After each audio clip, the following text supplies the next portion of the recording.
Hello everyone, this is Gavin and welcome back to my solo playthrough of the Baldur's Gate Trilogy with my Berserker Mage. I sincerely apologize for the lack of videos lately. It was a combination of events, but first and foremost I bought a house with my wife, so I've been busy with that, moving and getting things set up the way I want it. I was also having some audio issues. I hope this video sounds okay.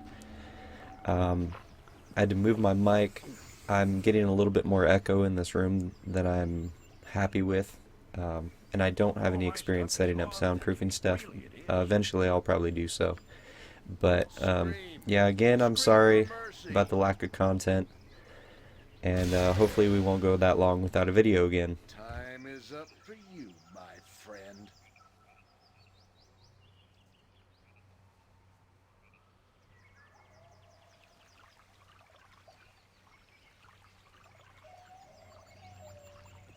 So this is old footage back when I was recording. I have not played any Baldur's Gate since the last time you saw a video. Um, so unfortunately I'm not going to have very much relevant commentary regarding the gameplay. But hopefully we can find some stuff to talk about.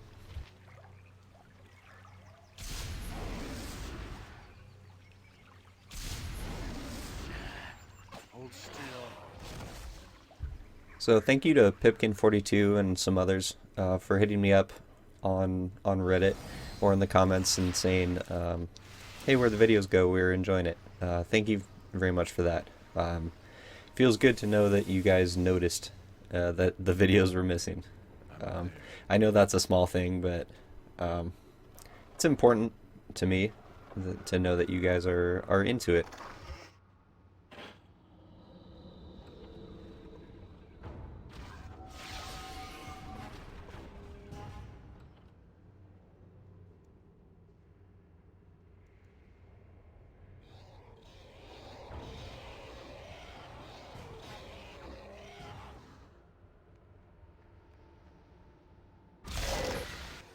Let's do this quick and pain. So you see me keep trying to use Still. Cone of Yeah. Cold. I'm not sure if it's a good spell yet or not. I'm of two minds about it. I think against certain enemies it could be relevant, but for the most part I don't think it's a worthwhile spell for level 5. I think Animate Dead even at this high level is better. Cloud Kill can be better for crowd control.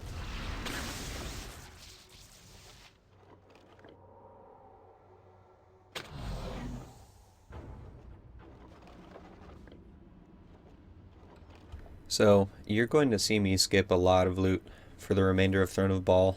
Uh, so please don't get frustrated with that. I mean, you can get frustrated. I don't care. It's not going to change. Um, but I just don't need anything, really. I think the last item that I'm going to need is another belt. And I think the only belt that is relevant to my character is maybe, I think there's a Fire Giant Strength belt in oh shoot, where do you get it? I think it's in Yagashura's like fire temple.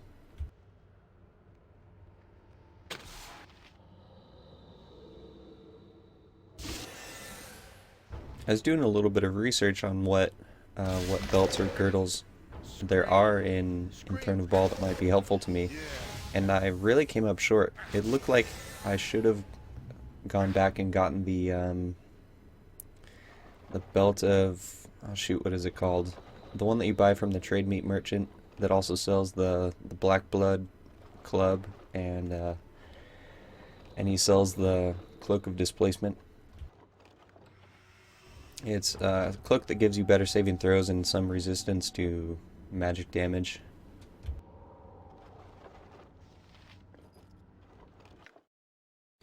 But I think in the grand scheme of things, um, it's a non-issue.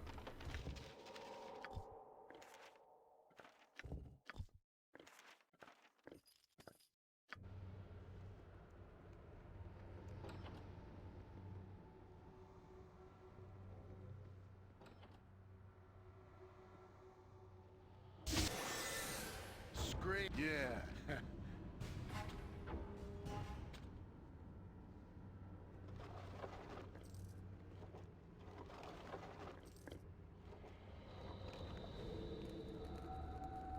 I've never attempted to do Watcher's Keep very early in Shadows of Amn, but the level of difficulty in these early lost my train of thought. Oh, the level of difficulty in these early portions, like levels 1 and 2, I think you could really come in here probably level 9 or 10 with a party of adventurers and get some good gear. Granted, the statue fight can occasionally be difficult, but I believe it's possible that you can segment the fight into several different smaller fights. You don't have to fight all the statues that reanimate at once.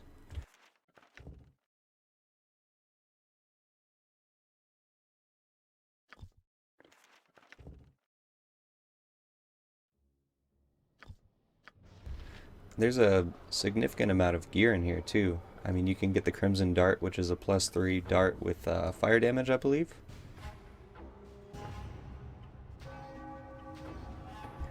As well as the Clay Golem book, and free summon spells are very helpful in the early portions of Shadows of Amn. There's all those cases of plenty for, I think, arrows and bolts. There's an ammo case. A lot of gold. Those paladins bracers. There's all kinds of stuff in this first level, and there's a lot of wands in the second one that can be relevant.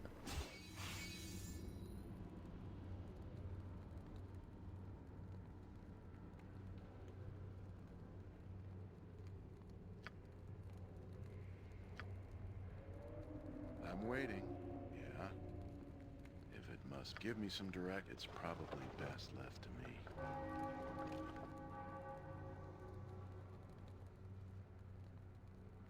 So I had never really considered doing that, but it might be a cool thing to come in here and do kind of a challenge run, see how far in you can get into Watcher's Keep with a base level party straight out of Chateau Rennicus, because essentially you could get out of Chateau Rennicus, go to the slums, go to the Bridge District. I think you'll get one randomly generated fight, the one that gives you the that +2 short sword, Arbane's sword, and plate mail +1, and a few other +1 weapons. I think that's it. But I think it would be completely possible to come in here and do your thing. Give me some direction. I hope this is worth it. You get an absolute ton of experience too. Look at that, 13,000 experience I'll see to for those. And there's all these small quests in here, like lighting the fire, giving the slippers to the lich, fighting all these guardians. They give you like 22,000, 20,000. One of them gives you a +4 ninja toe, I guess, or ninja toe. I don't know how you pronounce it. More suicidal fanatics willing. Listen, so I'm glad you've decided to be reasonable. Gather the scepter keys and place them in the 4 slots around the cage. Once free, I'll be on my way, and you can go through the gate and take on the imprisoned one, if you still want to.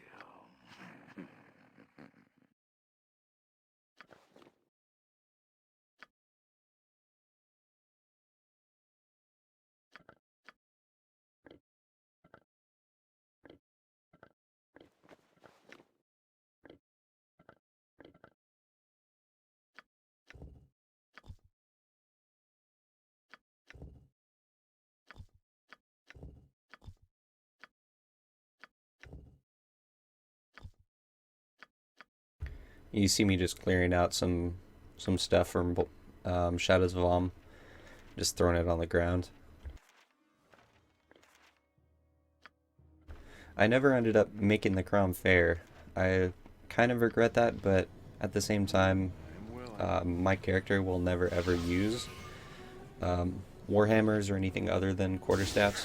To be quite honest, I don't think I'll even use the Staff of the Ram, although it does do significantly higher DPS, damage per second, than the Staff of the Magi. So as I'm saying that, I might be full of crap. So as with playing this, I've finished the maze level, and we're sitting at the end of the maze level. That's where I am in terms of gameplay. Hopefully I'll be able to get this video up and the next one, which will catch everything up to speed.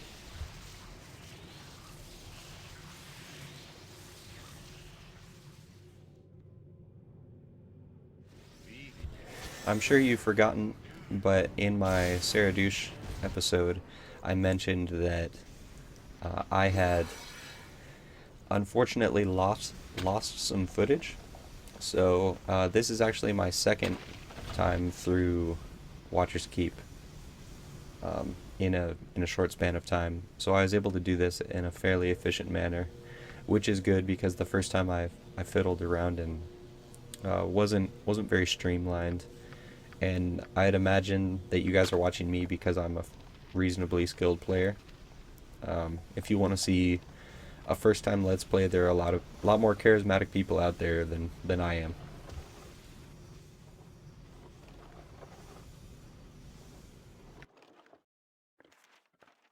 So I was frustrated with myself for losing that footage, but at the same time, it probably ended up making for a little bit better content.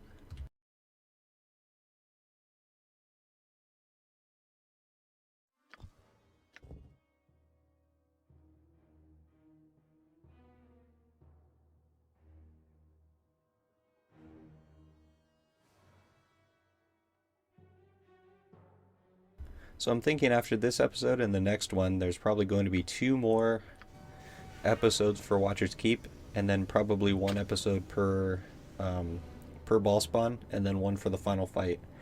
So essentially, I think we're gonna have about 10 more videos, and then this playthrough will be finished. In which case, we have to start thinking about maybe what future content you'd like to see out of me. I'm an RPG guy, and I play a few MOBAs. I play Heroes of the Storm and League of Legends. I play StarCraft, but I'm not particularly good.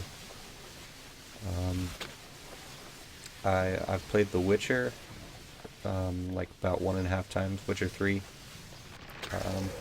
I have Knights of the Old Republic and Icewind Dale. Let me know what you'd like to see me play in the future. Even if you'd like to see me go through and do like that challenge run, which is like a base level party, coming into Watcher's Keep and seeing how far down I can get.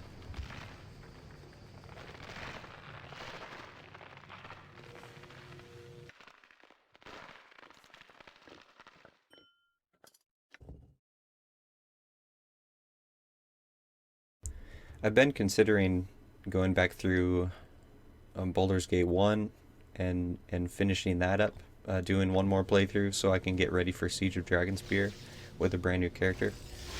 However, now I'm starting to think that maybe I should just wait and do a shaman and do that on camera, and then do a complete blind playthrough of Siege of Dragonspear for the channel. I think that might be cool. I'm waiting. I'll see.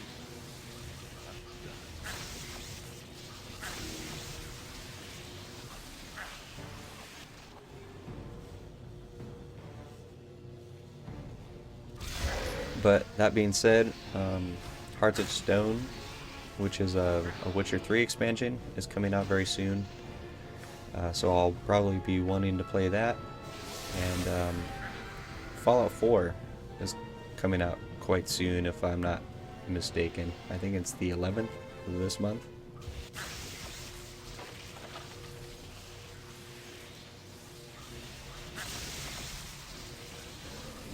Give me some directions, man. I'm waiting. It must be done. So you saw I nearly killed myself in that stupid air room on the lightning trap.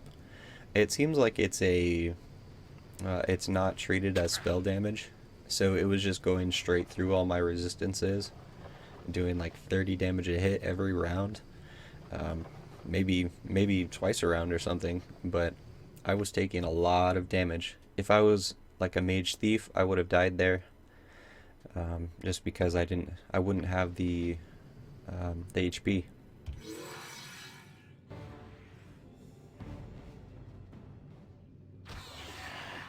Hold still. Hold still. Let's do this. I used to think a Mage Thief was better in every way to a Fighter Mage, but now I'm not so sure. I think Mage Thief gives you more options, kind of, but they're not always better options. You're constantly having to use all of your spells and your abilities. Let's do this. Quick and painless. Whereas with a Fighter Mage, you can kind of just cruise on through, melee a lot of things, which is actually valuable.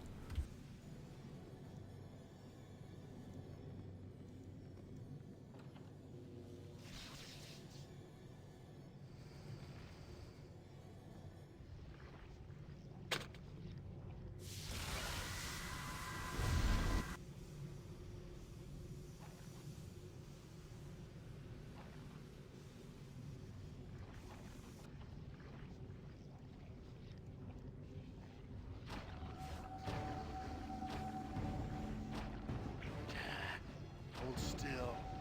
Yeah.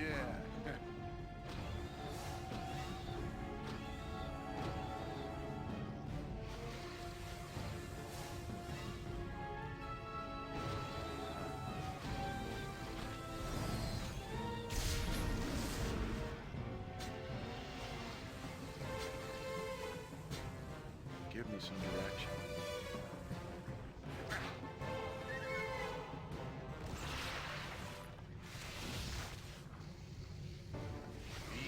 So I really like Watcher's Keep, but there's a lot of stuff that's just bullshit. It seems like in this area, and the maze one in particular. But it seems like a lot of things just ignore the normal rules of the game, and they just deal damage to you anyway. Like that snake was paralyzing me. It didn't seem like there was any saving throw, but it didn't even interrupt that spell. So it seems like there are exceptions made to the standard rules of the game here, just like that lightning trap.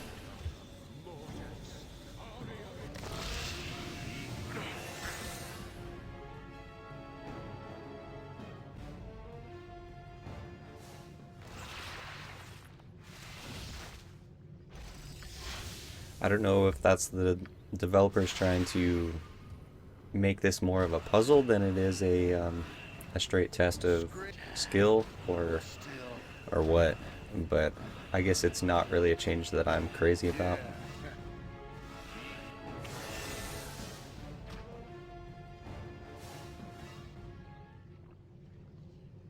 But I mean, at the very least, it's a very short area, so we can knock it out in 20 minutes. So I guess in the grand scheme of things, it's not something to be worried about.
So for the rest of this episode, you'll see, just me finishing up this room, and you'll see my fight with a chromatic demon. It's very straightforward, nothing fancy about it. So I'm going to let the video play out. Thank you for watching, and I will see you in the next one.